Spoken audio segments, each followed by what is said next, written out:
ಚಿತ್ರದುರ್ಗದಲ್ಲಿ ಬಿಜೆಪಿ ರಾಜ್ಯಾಧ್ಯಕ್ಷ ಬಿವೈ ವಿಜಯೇಂದ್ರ ವಾಗ್ದಾಳಿ.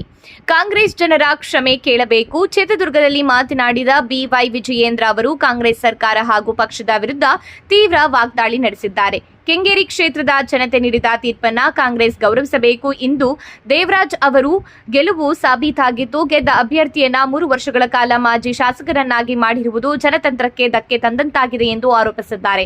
ಕಾಂಗ್ರೆಸ್ ಪಕ್ಷ ಅಧಿಕಾರದ ದುರುಪಯೋಗ ಮಾಡಿಕೊಂಡು ಅಧಿಕಾರಿಗಳ ಮೇಲೆ ಒತ್ತಡ ಹೇರಿದೆ. ವೋಟ್ ಚೋರಿ ಎಂದು ಹೇಳಿಕೊಂಡು ತಿರುಗಿದವರ ಬಂಡವಾಳ ಇಂದು ಬಯಲಾಗಿದೆ. ಅಕ್ರಮ ನಡೆಸಿದ ಅಪಕೀರ್ತಿ ಕಾಂಗ್ರೆಸ್ ಪಕ್ಷಕ್ಕೆ ಬಂದಿದೆ ಎಂದು ಕಿಡಿಕಾರಿದ್ದಾರೆ. ದೇವರಾಜ್ ಅವರ ಗೆಲುವಿನ ಕುರಿತು ಡಿಕೆ ಶಿವಕುಮಾರ್ ಸ್ಪಷ್ಟನೆ ನೀಡಬೇಕು, ಜನರಿಗೆ ಉತ್ತರ ಹೇಳಿ ಕ್ಷಮೆ ಕೇಳಬೇಕು ಎಂದು ಆಗ್ರಹಿಸಿದ್ದಾರೆ. ಬಾಬಾ ಸಾಹೇಬ್ ಡಾಕ್ಟರ್ ಬಿಆರ್ ಅಂಬೇಡ್ಕರ್ ಹಾಗೂ ಸಂವಿಧಾನದ ಬಗ್ಗೆ ಉದ್ದುದ್ದ ಭಾಷಣ ಮಾಡುವ ಕಾಂಗ್ರೆಸ್ ನಾಯಕರು ಪ್ರಜಾಪ್ರಭುತ್ವ ಮತ್ತು ಸಂವಿಧಾನದ ಗೌರವ ಉಳಿಸಬೇಕಿತ್ತು. ಜನರು ನೀಡಿದ ತೀರ್ಪನ್ನ ಸ್ವೀಕರಿಸುವ ಬದಲು ಪುಕ್ಕಟ್ಟೆ ಮಾತುಗಳನ್ನು ಆಡುತ್ತಿದ್ದಾರೆ ಎಂದು ವಿಜಯೇಂದ್ರ ಟೀಕಿಸಿದ್ದಾರೆ. ಗೆದ್ದಿದ್ದಾರೆ, ಅದರಿಂದನೇ ಗೊತ್ತಾಗ್ತದೆ ಕಾಂಗ್ರೆಸ್ ಇಷ್ಟು ನಾಲಾಯಕ್ಕಿದ್ದಾರೆ ಅಂತ ಹೇಳಿದ್ರೆ, ಅವತ್ತು 3 ವರ್ಷದ ಕೆಳಗೆ ಇನ್ನೇನು ಕಾಂಗ್ರೆಸ್ ಪಕ್ಷ ಅಧಿಕಾರಕ್ಕೆ ಬಂದಿದೆ ಅಂತೇಳಿ ಗೊತ್ತಾದ ನಂತರದಲ್ಲಿ ಈ ರೀತಿ ಅಕ್ರಮಗಳನ್ನು ಮಾಡಿಸಿದ್ದಾರೆ. ಅಧಿಕಾರಿಗಳ ಮೇಲೆ ಒತ್ತಡವನ್ನು ಹೇರಿ ಪಾಪ ನ್ಯಾಯಯುತವಾಗಿ ಗೆದ್ದಂಥ ಪಾಪ ದೇವರಾಜ್ ಅವ್ರನ್ನ 3 ವರ್ಷಗಳ ಕಾಲ ಮಾಜಿ ಶಾಸಕರನ್ನಾಗಿ ಮಾಡಿರ್ತಕ್ಕಂಥದ್ದು ಇದೇ ಕಾಂಗ್ರೆಸ್ನವರು. ಇವತ್ತು ಜನರಿಗೆ ಉತ್ತರ ಕೊಡಬೇಕಾಗಿದೆ, ಕ್ಷಮೆ ಕೇಳಬೇಕಾಗ್ತದೆ.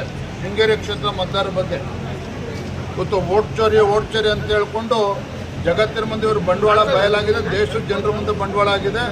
ವೋಟ್ ಚೋರಿ ಅಂತ ಹೇಳ್ಕೊಂಡು ಅಕ್ರಮ ಮಾಡ್ತಕ್ಕಂಥ ಅಪಕೀರ್ತಿ ಇವತ್ತು ಕೀರ್ತಿ ಕಾಂಗ್ರೆಸ್ ಪಕ್ಷಕ್ಕೆ ಕೊಡಬೇಕಾಗ್ತದೆ. ಬಗ್ಗೆ ಮಾತಾಡಲಿ ಡಿಕೆ ಶಿವಕುಮಾರ್ ಅವರು ಏನು ಹೇಳ್ತಾರೆ. ನನ್ನ ಆದರೆ ಮತ ಎಣಿಕೆ ಆಗಿ ಯಾವ ರೀತಿ 52 ಮತಗಳಿಂದ ದೇವರಾಜ್ ಅವರು ಗೆದ್ದಿದ್ದಾರೆ ಅಂತೇಳಿ ಈಗ ಅಧಿಕಾರಿಗಳು ಹೇಳ್ತಾ ಇದ್ದಾರಲ್ಲ, ಇದಕ್ಕೆ ಉತ್ತರ ಕೊಡ್ತಾರೆ ಡಿಕೆ ಶಿವಕುಮಾರ್ ಅವರು. ಈ ರೀತಿ ಒಂದು ಪ್ರಜಾಪ್ರಭುತ್ವದ ಬಗ್ಗೆ ಗೌರವ ಆಗಿದ್ದರೆ ಈ ರೀತಿ ಮಾತನಾಡ್ತಿರಲಿಲ್ಲ. ಬಾಬಾ ಸಾಹೇಬ್ ಅಂಬೇಡ್ಕರ್ ಅವ್ರ ಬಗ್ಗೆ ಮಾತಾಡಿದ್ರೆ ಭಾಷಣ ಬಿಗಿತಾರೆ. ಬಾಬಾ ಸಾಹೇಬ್ ಕೊಟ್ಟಂಥ ಸಂವಿಧಾನದ ಬಗ್ಗೆ ಗೌರವ ಇದ್ದಿದ್ರೆ ಕಾಂಗ್ರೆಸ್ ಈ ರೀತಿ ನಡ್ಕೊಳ್ಳೋದಕ್ಕೆ ಸಾಧ್ಯ ಇರಲಿಲ್ಲ. ಈ ರೀತಿ ಪುಕ್ಷಟೆ ಮಾತನಾಡೋದನ್ನು ಬಿಟ್ಟು ಜನರು ಕೊಟ್ಟಂಥ ತೀರ್ಪನ್ನು ಗೌರವವಾಗಿ ಸ್ವೀಕಾರ ಮಾಡೋದನ್ನು ಅವ್ರು ಕಲ್ತ್ಕೋಬೇಕು ಕಾಂಗ್ರೆಸ್ನವರು.